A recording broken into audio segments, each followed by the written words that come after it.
তো চলুন আমরা পরবর্তী ঘটনায় যাব, তবে তার আগে আমি দেখব যে আমাদের ফেসবুকে যারা লিখছেন আরেকবার বলতে হবে। জি। চাকরির সুবাদে আমি ঢাকা থেকে চিটাগাং যাওয়ার একটা ছিল। তো আমি ঢাকা থেকে চিটাগাং যাওয়ার উদ্দেশ্যে আপনার মতিঝিল আরামবাগে বাস কাউন্টারের এখানে দাঁড়িয়েছিলাম। তো আমি আসলে একটা ফার্মাসিউটিক্যাল কোম্পানিতে আছি। তো আমার পরিচিত কিছু আপনার অ্যাম্বুলেন্সের ড্রাইভার ছিল। তো ওইখান থেকে ওই আরামবাগের স্টেশনে এখান থেকে আমার একটা পরিচিত অ্যাম্বুলেন্সের ড্রাইভার বললো যে ভাই কোথায় যাবেন। আমি বললাম যে আমি চিটাগাং যাবো। তো বললো যে আমি তো ওখানে যাচ্ছি, ঢাকা মেডিকেল থেকে শুধু একজন লোক নিবো, তারপর আপনার সাথে একসাথে চলে যাই। তো বললাম ভাবলাম ঠিক আছে, ওকে একজন যদি কোম্পানি দেয় সাথে অ্যাম্বুলেন্সে চলে গেলে তাড়াতাড়ি চলে যেতে পারবো। আমি ওর সাথে গাড়িতে উঠে অ্যাম্বুলেন্সে উঠে ঢাকা মেডিকেলে যাই। যাওয়ার পর ওইখানে তাই একটু চাটা করি। এর মধ্যে দেখি যে একটা কফিন অ্যাম্বুলেন্সের কাছে নিয়ে আসা হচ্ছে। তো আমি জানতাম না যে আসলে অ্যাম্বুলেন্সে কি যাচ্ছে। আমি ভাবছিলাম হয়তো রুগী বা কোনো অন্য কিছু যাচ্ছে। কফিন বা লাশ যদি জানা হতো তাহলে আমি অবশ্যই যেতাম না, কারণ এগুলোতে একটু ভয়ে থাকি। তো আপনার যখন কফিনটা দেখি তখন দেখি যে আপনার কফিনটা সম্পূর্ণ মানে ইনটেক করা। কফিনটা ভিতরে ঢোকানোর পরে আমি ড্রাইভারকে বললাম যে তুমি এটা কি উঠাই ভাই কফিন। পরে বললাম যে লোকজন কি সাথে যাবে না, আসলে ডেড বডি তো মারা গেছে, সরি আপনার আত্মহত্যার ইসের। তো আপনার এটা এভাবে নিয়ে যেতে হবে। তো যথারীতি গাড়িতে ওঠার পর গাড়ি স্টার্ট করার পর আমরা কুমিল্লা না সরি 14 গ্রাম পর্যন্ত নর্মালি যাই। 14 গ্রামে যাওয়ার পর আমরা খাওয়া দাওয়ার জন্য রাস্তা পেরো ব্রেক নিই। ব্রেক নেওয়ার পর আপনার রাস্তার পাশে হাইওয়ের পাশে একটা রেস্টুরেন্টে খাওয়া দাওয়া করে ওইখান থেকে গাড়িতে উঠি। গাড়িতে ওঠার পর ওইখান থেকে ওইখানে যারা আছে তারা জানেন যে ওই সাইডে যে রাস্তাগুলো ওগুলোতে আপনার গাড়ির যে গতিবেগ ঘন্টায় কমপক্ষে 100 এরকম পাওয়ার থাকে। তো আমাদের গাড়িতে মানে শো করতেছে 90 kilometre per hour. 90 kilometre per hour show করতেছে আর কি গাড়ির গতিবেগ। বাট মানে আমাদের কাছে মনে হইতেছে গাড়ি আরো অনেক স্লো যাচ্ছে। মানে শো করতেছে 90 কিলোমিটার পার আওয়ার, কিন্তু মনে হইতেছে 40 কিলোমিটার পার আওয়ার গাড়ি যাচ্ছে। আর গাড়িতে আমরা দুজন আর ডেড বডি একটা, তিনটা। বাট মনে হইতেছে যেন 4-5 জন আমরা গাড়িতে আসছি বা গাড়িটা আরো লোড।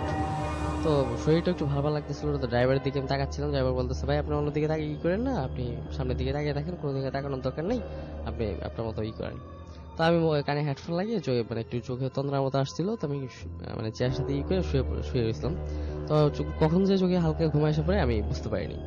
তো একটু সামনে যাওয়ার পর আইল্যান্ডের উপর দিয়ে মনে হয় দেখে নাই বা ও কি করছে আমি বলতে পারবো না। আইল্যান্ডের উপর দিয়ে ব্রেক না করে আপনার গাড়িটা স্ট্রেট মানে সামনের দিকে এগিয়ে নিয়ে যায়। তো এগিয়ে নিয়ে যাওয়ার পর আইল্যান্ডের উপর দিয়ে যাওয়ার সাথে সাথে আপনার প্রচন্ড একটা ঝাঁকুনি অনুভূত হয়। আমার মাথাটা গিয়ে অ্যাম্বুলেন্সের যে ছাদের সাথে বাড়ি খায়। তো প্রচন্ড ব্যথা পাওয়ার সাথে সাথে ড্রাইভার জিজ্ঞেস করলো কি হয়েছে, ভাই কিছু দেখেন আমি না না দেখতে থাক, সমস্যা নেই, কিছু হয় নাই, আমি ফলো করি নাই, ঘুম চোখে গাড়ি চালাইতেছি তো যাক ব্যথা পার নাই। দেবো না, বললাম যে না কোনো ব্যথা পাই নাই, সমস্যা নেই। আচ্ছা ঠিক আছে, আপনি পিছনে থাকেন, আপনি জাস্ট শুধু সামনে দিয়ে তাকিয়ে থাকেন, আমরা সমস্যা নেই, একটু ইয়ে করেন আর দোয়াটা পড়েন, কোনো ইয়ে নেই। তো ও যখন দোয়াটা পড়ার কথা বললো বা যখন আমি ব্যথা পেলাম তখন আমার কাছে গাটা একটু ভালো লাগলো। আমি একটু বুঝতে পারলাম যে মনে হয় কোনো প্রবলেম হচ্ছে। তখন ও যে সামনে যে আমাদের গাড়ির ভিতরে যে লুকিং গ্লাস বা মিরর যেটা বলি ওইটা রুমাল দিয়ে ঢেকে দিল। আমি বললাম এটা ঢাকতেছে কেন? সবাই পিছনে দিয়ে তাকানো তো কেন, আপনি সামনের দিকে তাকিয়ে থাকেন অথবা ঘুমাই যান। তারপর আমার কিউরিসিটি তো বসত আর শরীরটা যদি লাগতেছে। আর গাড়ির গতিবেগ যেখানে 90 কিলোমিটার পার আওয়ার ওইখানে গাড়ি যাচ্ছে 40 কিলোমিটারের নিচে। আর গাড়ি তখন আরো ওজন মনে হতেছে গাড়িতে আরো কয়েকজন উঠা বসছে এরকম লাগতেছিল। তো দেন আপনার আরেকটু সামনে যাওয়ার পর আবার ঝাঁকুনি আর আবার ঝাঁকুনি প্লাস আপনার গাড়িটা প্রচন্ড ভার লাগতেছিল আর ঝাঁকুনি লাগতেছিল। এই কারণে আমি ড্রাইভারকে বললাম যে ভাই আমি তাহলে কি কোনো প্রবলেম নাকি? না ভাই কোনো প্রবলেম নেই। তারপর আমি বললাম যে তাহলে গাড়িটা একটু সাইড করেন, একটু চেক করে নিই। তো দেন গাড়িটা সাইড করলো। গাড়িটা সাইড করার পর আমরা পিছনে চেক করলে দেখলাম না আর সব কিছু এভরিথিং অলরাইট। তো আমরা একটু চা সিগারেট খেয়ে ওখান থেকে একটু রেস্ট নিয়ে দেন আবার গাড়িতে উঠি। গাড়ি স্টার্ট করার পর আপনার কুর্মিবাগ নামে ওইখানে একটা রোড আছে। কুর্মিবাগের আর একটু সামনে গেলেই ওইখানে আপনার একটা কবরস্থান আছে। কবরস্থানের একটু সামনে যখন যাই তখন গাড়িতে অদ্ভুত একটা আওয়াজ হয়। আপনার গাড়িটা স্টপ হয়ে সাথে সাথে মানে স্টপ বলতে কি গাড়িটা স্টপ করতে বাধ্য হয়। আমরা গাড়ি থেকে সাথে সাথে বললাম কি হয়েছে, মানে আমরা মানে বুঝতে পারলাম যে গাড়ির পিছন থেকে কোনো একটা আওয়াজ হচ্ছে। তো আমরা তারপরে বললাম, ড্রাইভার বললো যে ভাই নিচে নামার দরকার নেই, বাইরে নামার দরকার নেই, আমরা গাড়ি আস্তে আস্তে চালাই। তো তারপর ড্রাইভার গাড়ি চালাচ্ছিল। এবার পিছন থেকে শব্দ আসতেছিল, কেউ যেন দরজা নক করলে যেরকম শব্দ হয় এরকম নক করার শব্দ আসতেছিল। লাইক আপনার একবার একসাথে 3বার টোকা দিতেছে, তারপর আবার কিছুক্ষণ স্টপ, আবার দেন 3-4বার টোকা দিতেছে, তারপর আবার কিছুক্ষণ স্টপ। তো এরকম অবস্থা আমার খুব ভয় লাগতেছিল, আমিও আমার শরীরটাও খুবই লাগতেছিল। আমি বললাম যে ভাই কোনো প্রবলেম মনে হইতেছে, একটা কাজ করি, নাহলে আমরা কিছুক্ষণ ব্রেক নিই। বলো ভাই ব্রেক নেওয়ার দরকার নেই, আমরা তো বেশি কিছুক্ষণ নাই, 1 ঘন্টা 1.5 চালালে মনে হয় চলে যাবো, আমরা কন্টিনিউ করি। আমি বললাম আচ্ছা ঠিক আছে, আপনার যে ইচ্ছা। তো ভাই আপনি মিররের দিকে তাকান না, আপনি জাস্ট শুধু সামনের দিকে তাকিয়ে থাকেন। তো আরেকটু সামনে যখন যাই তখনই আমার সাথে ঘটে সবচেয়ে ভয়াবহ ঘটনাটা। আমাদের গাড়িটা হঠাৎ করে আপনার পিছনের যে ডেকের ইটা খুলে যায়, আপনার কফিনটা পড়ে যায়। এখন একটা অ্যাম্বুলেন্সের ডেক তো সম্পূর্ণ লক থাকে, আর ডেকটা লক যদি খুলতে হয় ভিতর থেকে খুলতে হবে, অথবা চাবি দিয়ে বাইরে থেকে খুলতে হবে। তো কফিনটা যখন পড়ে যায় তখনই আমাদের শরীর আরো বেশি হয়ে যায়। আমরা সাথে গাড়িটা ব্রেক করি, যেহেতু 90 কিলোমিটার বা 80 কিলোমিটার পার আওয়ার গতি ছিল, আমরা প্রায় 10-15-20 গজ সামনে চলে যাওয়ার পর গাড়ি ব্রেক করার পর দেন লাশটা খোঁজা শুরু করি। আশেপাশে যা আছে দেখলাম যে না, লাশ কোথাও নাই। আমরা গাড়ির পিছনে ব্যাক করে আস্তে আস্তে খুঁজতেছি। এক পর্যায়ে দেখলাম যে লাশ আছে, বাট কফিনটাজের সাথে কফিনটা নেই। তো কফিনটা নাই দেখে আমাদের সবচেয়ে বেশি ভয় লাগছে। তো লাশটা দেখে লাশটাই আমরা টাইনা রাস্তার পাশে করেছি, রাস্তা করে উঠালাম। ওই আরেকটা কথা বলতে আমি বাই মিস্টেক ভুল হয়ে গেছে, লাস্টের গলা কাটা ছিল। আপনার গলাটা জাস্ট জয়েন্ট ছিল, আপনার মনে হয় জয়েন করে দিচ্ছে এখান থেকে। তা আমরা শুধু শরীরটা পাই, মাথাটা পাচ্ছি না। তখন আমরা ওই হাতে ওনাদের এই অ্যাম্বুলেন্সের সাথে যে লাইট থাকে, লাইট দিয়ে আশেপাশে খোঁজা হলো। প্রায় 5-7 মিনিট খোঁজার পর মাথাটা পাইলাম। বাট মাথাটা অদ্ভুত একটা জিনিস লক্ষ্য করলাম, যে কাকড়া বা ইঁদুর টাইপের বা মানে কোনো প্রাণী যদি কান বা নাক বা গলার যদি কোনো অংশ মানে খায়, মানে একটু করে খায়, ওইরকম মানে খাওয়া, কান নাক গলা এরকম একটু করে খাওয়া। তো এটা দেখে আমরা দুজনে একজন আর সাহস রাখতে পারলাম না, শক্তি রাখতে পারলাম না। জাস্ট মাথাটা ধরে আমার ড্রাইভারটা ওই মানে বডিটার কাছে দিকে আমরা রাস্তার উপরে দৌড়ে একটা চায়ের দোকানে যাই। যার পর 3-4 জন বসা ছিল, ওনাদেরকে ডিটেলসে বলার পর ওরা বলল ভাই রাস্তাতে এমনি না, ঠিক আছে আপনার আমাদের সাথে চলেন। তো তাহলে ওরা আমাদের সাথে আসলো। আসার পর আমরা আপনার বডিটা দেখি, দেখার পর ওরা বললো যে আপনি একটা কাজ করেন, এখন তো বাজে 3-3:30 প্রায়, আর 1-2 ঘন্টা পরে আপনার আজান দিয়ে দিবে, আপনার বডি রাইখা এখানে ওয়েট করেন, আজানের পর আপনি এখানে রওনা করেন। আর রাত্রে যেহেতু আপনার যায় না, পরে আমরা ওইভাবেই মানে বডিটাকে করে অ্যাম্বুলেন্সে ঢুকিয়ে ওই দোকানের সামনে রেখে সকাল যখন আজান দেয়, আজানের পর আমরা ওইখান থেকে চলে যাই। এই ছিল ঘটনা। থ্যাংক ইউ আপনার ঘটনার জন্য, আপনাকে ধন্যবাদ। ভূত এফএম এর পোস্টটা হয়েছিল এবং আমি Bhoot FM. The night comes alive. বিশ্বাস করা না করাটা আপনার ব্যাপার।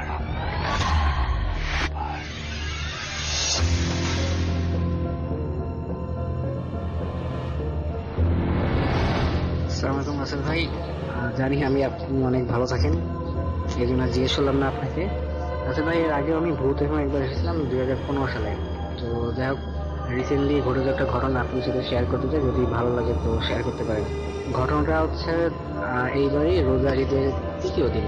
তো মূলত হচ্ছে আমাদের ঢাকা থেকে যশোরে যাওয়ার একটা প্ল্যান ছিল, কিন্তু মানে পরে ভেবে দেখলাম যে এই মুহূর্তে যদি মানে ঢাকা থেকে যশোরে যাই তাহলে হয়তো ঈদের সময় ওখান থেকে আবার ব্যাক করাটা অনেক প্রবলেম হতে পারে, ট্রান্সপোর্টের অনেক ঝামেলা। তো একটা সময় আমরা ডিসাইড করি তাহলে হচ্ছে আমরা বাইকে যাই। এই জন্য আমি আর আমার একটা ফ্রেন্ড আসছিলাম, আমরা দুইজনই ভাবলাম তাহলে আমরা হচ্ছে বাইকে যাই, ব্যাক করার সময় আমাদের কোনো প্রবলেম না হয়। তো ঈদের 3য় দিন আমরা রাত 11টার সময় এখান থেকে রওনা দিই ঢাকা থেকে। তো যেহেতু ঈদের সময়, তারপর ওই দিন বৃহস্পতিবার ছিল, তো মোটামুটি রাস্তাঘাট এক কথায় বলতে গেলে পুরোটা ফাঁকা, মানে হয়তো মাঝে মাঝে যে একটা বাস বা ট্রাক রাস্তায় দেখা যায়, আর তাছাড়া পুরো রাস্তায় আমরা দুইজনই। তো আমরা রওনা দিলাম ভালো মতো, ফেরিঘাটে পৌঁছালাম, ফেরিঘাট পার হলাম। তো ফেরিঘাট পার হওয়ার পরে নদীর উপরে আর কি ফরিদপুরের কাছাকাছি তখন হচ্ছে তাকে বলে রাখি যে বাইক তখন চালাচ্ছিল আমার ফ্রেন্ড, আমি পিছনে বসা। ফরিদপুর পার হওয়া মানে ফরিদপুরের ভিতরেই তখন হঠাৎ রাস্তায় একটা স্পিড ব্রেকার থাকে। তো স্পিড ব্রেকারটা ঠিক পার হওয়ার সময় আমার ফ্রেন্ড আমাকে বলে যে তুই একটু ভালো মতো বস, আর এদিকে ওদিকে তাকানো দরকার নেই, জাস্ট সামনের দিকে থাকে।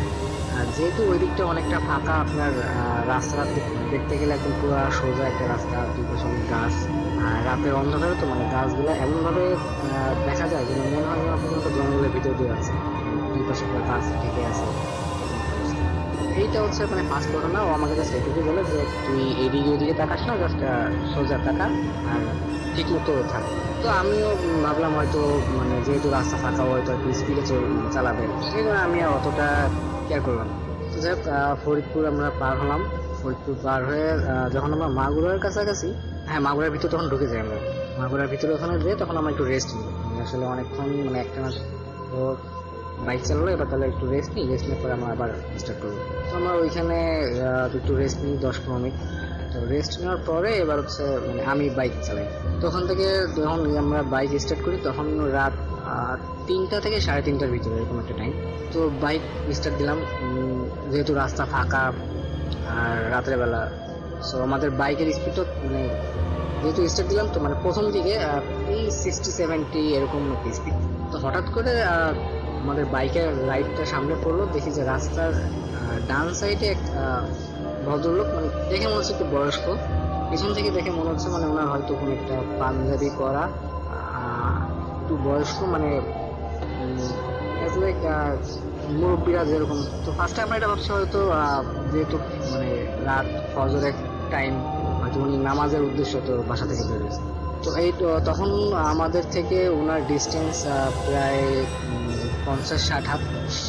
তো যখন হচ্ছে আমরা বাইক নিয়ে যাচ্ছি, মানে ওনাকে যখন আমরা ক্রস করি, উনি তো রাস্তার ডান পাশে, আমাদের রাস্তার বাম সাইডে, ওনাকে যখন আমরা ক্রস করি তখন মানে আমি এবং আমার ফ্রেন্ড দুইজনই ওনার দিকে তাকাই। ওনার দিকে তাকানো পরে সেটা দেখলাম, এইটা আসলে আমরা আগে কল্পনা করিনি।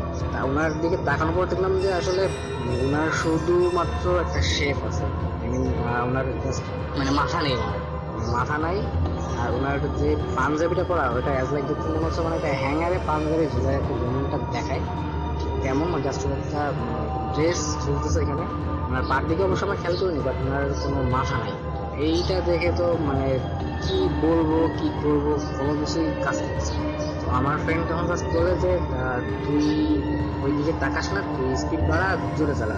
তো আমিও তখন স্পিডটা বাইকে বাড়াই, আর তখন স্পিড তার আগে তো স্পিড 50 থেকে 7 ছিল, ওটা দেখার পর আমি স্পিড আরও বাড়াই, প্রায় 100 ভাবে। এদিকে ও তোমার বলছে যে তুই পিছনের দিকে কোনো মতে তাকাবি না, সামনের দিকে তাকা, লুকিং গ্লাসের দিকে তাকানো করছে। তো আমিও তো সামনের দিকে তাকায় চালাচ্ছি। হঠাৎ করে একটা কৌতূহল সৃষ্টি হলো, আমি লুকিং গ্লাসের দিকে তাকাই দেখলাম যে আমরা যখন ওইটাকে ক্রস করি, ও তখন আমরাও যখন স্পিড বাড়াই দিচ্ছি, ও আমাদের সাথে সাথে আসতেছে। আগে তো ওটা দেখতে মনে হচ্ছিল যে হেঁটে আসছে, কিন্তু যখন লুকিং গ্লাসে দেখলাম তখন দেখলাম যে ওটা আসলে কিছু সুপারম্যান মুভিতে আমরা যেমন দেখি মানে উড়ে যেমন আসে ওইরকম উড়ে আসতেছে। আমাদেরও বাইকের স্পিড তখন 100, আর ও তো আমাদের সাথে সাথে। একটা পর্যায়ে তখন তাকাই দেখি যে ও মানে আমাদের পাশে, মানে হয়তো আমাদের 5 থেকে 10 হাত ডিস্টেন্স হবে, আমাদের পাশে ঠিক আমরাও যে স্পিডে যাচ্ছি ও সেই স্পিডে আসতেছে। ওটার কোনো মাথা নেই, জাস্ট মনে হচ্ছে একটা ড্রেস, একটা পাঞ্জাবি ঝুলে আছে। তো কি করবো, এদিকে রাস্তা তো পুরা ফাঁকা, আশপাশে কোনো বাড়িঘর নাই, পুরা ফাঁকা মাঠ, এইভাবে তো চলতেছে। তো আনফর্চুনেট কপাল ভালো যে সামনে আমাদের একটা মানে ছোট ছোট বাজার মতো দেখতে পাই, যেমন লাইটটা কেমন জ্বলতেছে। ওইটা যখন আমরা কাছাকাছি চলে আসি তখন ও আর আমাদের সাথে মানে থাকেনি, ও তখন চলে গেছে। ওইখানে যে আমরা আবার একটু রেস্ট নিই, তারপরে আমরা দুইজন তো মানে কি বলবো, আসলে যা দেখলাম তো এটা মানে আনবিলিভেবল একটা ব্যাপার। তখন আমরা ওখানে বসে এবার ও মানে বলছে যে এরকমটা আসলে হবে আমি কল্পনা করতে পারি। এইটা তো হলো সেকেন্ড কথা। এবার তখন আমি ওকে জিজ্ঞেস করি আসলে তাহলে প্রথমে যে তুই আমাকে বলছিলি যে ঠিক মতো বস, তাহলে কি ওই সময় কি দেখছিস? তখন ও আমাকে যেটা বলে যে ও যখন স্পিড ব্রেকারটা যখন ও ক্রস করে তখন বাইকের লাইটের আলোটা একটু মানে উপর দিকে ওঠে, ওখানে যেহেতু গাছপালা দিয়ে ঘেরা, এখানে গাছের দিকে ওর লাইট বাইকের লাইটটা পড়ে। ও যখন যেটা দেখে সেটা দেখে যে ওইখানে একটা মহিলা মতো দেখতে, এরকম মহিলা মানুষ বসে আছে, গায়ে সাদা একটা কাপড় কাচানো, চুলগুলা মানে তখন চুলগুলা মাটিতে ঝুলতেছে, এবং ওর যে সাদা যে কাপড়টা কাচানো ওইটাও মাটিতে ঝুলতেছে। কিন্তু মানে ওইটার গাছের আর মাটির ডিস্টেন্স প্রায় আপনার অনেক দূর, লাইক 20 ফিট মতো হবে। তো এরকম ও ও যখন ওইটা দেখে, ও দেখে আমাকে তখন মানে বলে যে আসলে ওই দিকে তাকানো দরকার, কারণ যদি দুইজনই দেখতাম হয়তো দুইজনই নার্ভাস হতাম।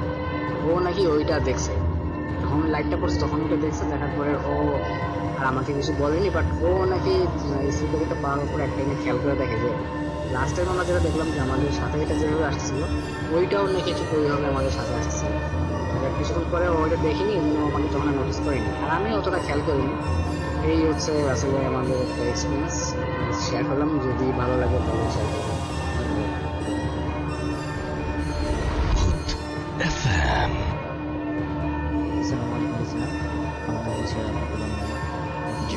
আমি বর্তমানে নোয়াখালীতে থাকি। বেশি কথা না বলে আজকে আমি আমার কাহিনীতে চলে যাচ্ছি। কাহিনীটা হচ্ছে 2015 সাল। 2015 সালে 16 সালে আমি এসএসসি ক্যান্ডিডেট ছিলাম, তো সেই সুবাদে 2015 সালে আমি হোস্টেলে উঠেছি রোজার পর ঈদের পর। তো হোস্টেলের কাহিনী বলতে কিছু কথা বলা হচ্ছে। আমাদের হোস্টেলটা ছিল বাড়ির ভিতরে, ওইখানে থাকার সিস্টেম ছিল কিন্তু খাবারের কোনো সিস্টেম ছিল না। অনেকে বাড়ি থেকে খাবার আনতো, আর আমি পাশে একটা কলেজে হোস্টেল ছিলাম, ওইখান থেকে খাবার আনতাম। তো আমাদের 6টা রুম ছিল। প্রথম নম্বর রুমে স্যার থাকতো, আর বাকি 5টা রুমে আমরা স্টুডেন্ট থাকতাম, তারপর একটা স্টোরুম। এবার আমি কাহিনী চলে যাচ্ছি। ঈদের পর স্যার তখন আমাদের যে গার্ড স্যার ছিল তখন তিনি আসেনি।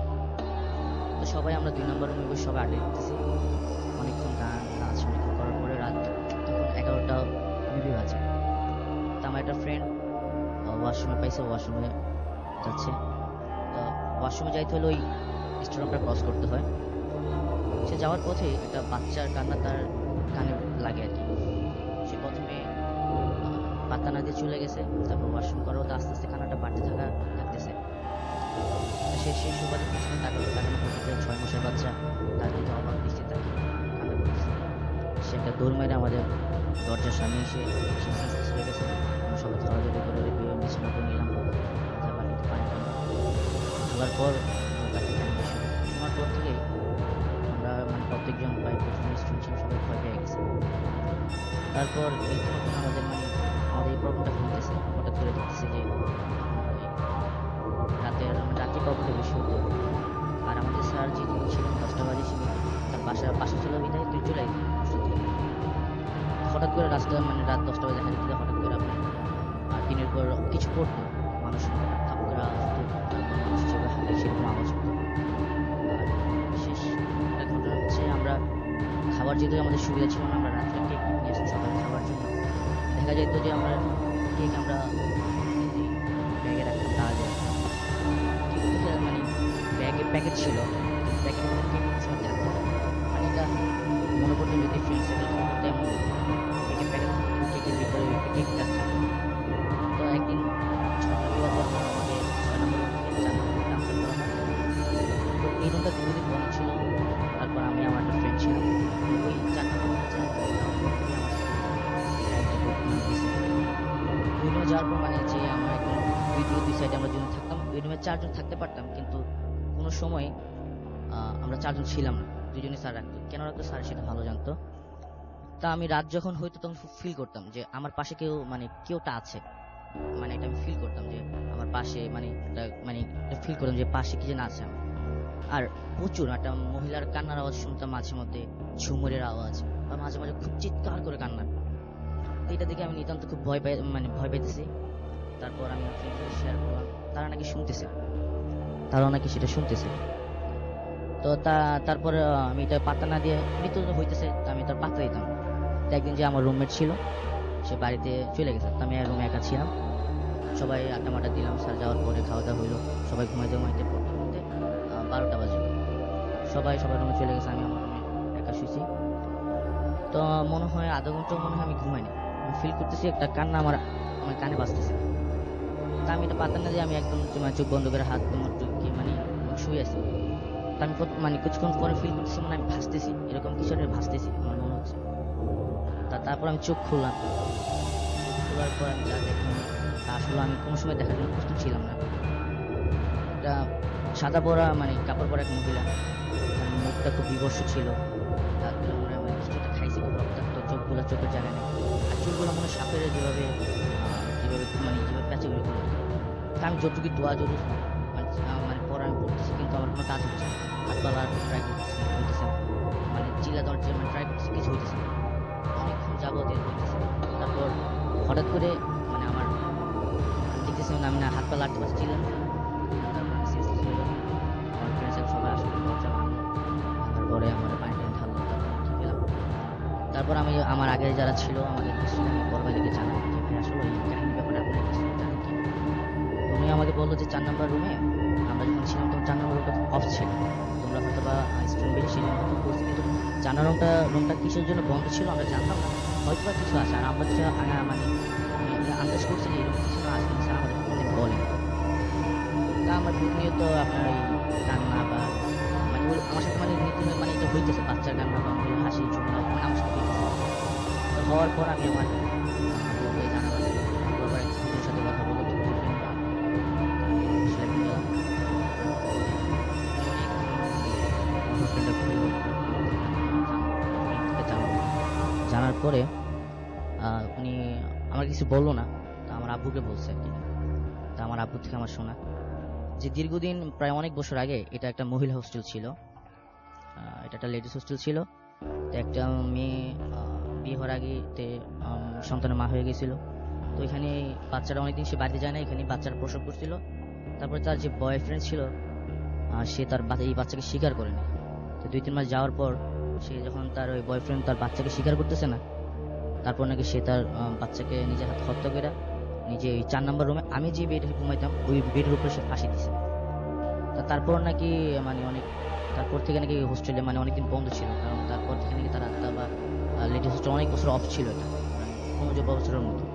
তো অফ থাকার কারণে তারপর আমাদের আগে যারা 2 বেশ সিনিয়র ছিল তাদের থেকে স্টার্ট হয়েছে, কিন্তু তাদের সময় 4 নাম্বার রুমটা অফ ছিল। তা আমাদের স্টুডেন্ট সংখ্যা বেশি হওয়ার কারণে আমরা ওই রুমে ছিলাম। এই হচ্ছে ভাই আসলে